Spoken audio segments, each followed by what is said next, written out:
তুমি কি আমাকে দিবা, এইরকম ওয়ার্ড তোমার মুখ থেকে আমি আশা করি নাই। নৈতিক স্থলনের অভিযোগ উঠায় জাতীয় নাগরিক পার্টি এনসিপির যুগ্ম আহ্বায়ক তুষার কারণ দর্শন নোটিশ দিয়েছে দলটির শীর্ষ নেতারা। 17 জুন মঙ্গলবার এনসিপি যুগ্ম সদস্য সচিব সালাউদ্দিন সিফাতের সই করা এক বিজ্ঞপ্তিতে এই নোটিশ দেওয়া হয়েছে। বিজ্ঞপ্তিতে উল্লেখ করা হয়, নৈতিক স্থলনের অভিযোগ উত্থাপিত হওয়ায় এই বিষয়ে আপনার সুনির্দিষ্ট অবস্থান ও ব্যাখ্যা আহ্বায়ক মোহাম্মদ নাহিদ ইসলাম ও সদস্য সচিব মোহাম্মদ আখতার হোসেন জানতে চেয়েছেন।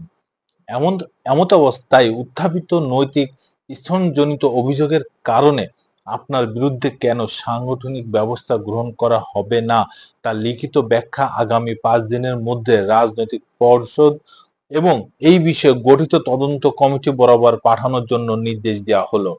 শুধু তাই নয়, বিজ্ঞপ্তিতে আরো জানানো হয়, বিষয়টি নিষ্পত্তি হওয়ার আগ পর্যন্ত তুষারকে দলের সব সাংগঠনিক কার্যক্রম থেকে বিরত থাকার জন্য নির্দেশ দেওয়া হয়েছে।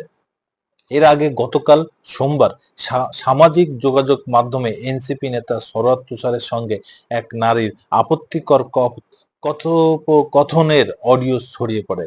এরপর থেকে সামাজিক যোগাযোগ মাধ্যমে এই নিয়ে ব্যাপক আলোচনা হচ্ছে। সরোয়ার তুষারের বিষয়ে আইনগত ব্যবস্থা নেওয়ার কথা বলেন অনেকেই। ধারাবাহিকতায় আজ দল থেকে কারণ দর্শানোর নোটিশ দেওয়া হয়েছে।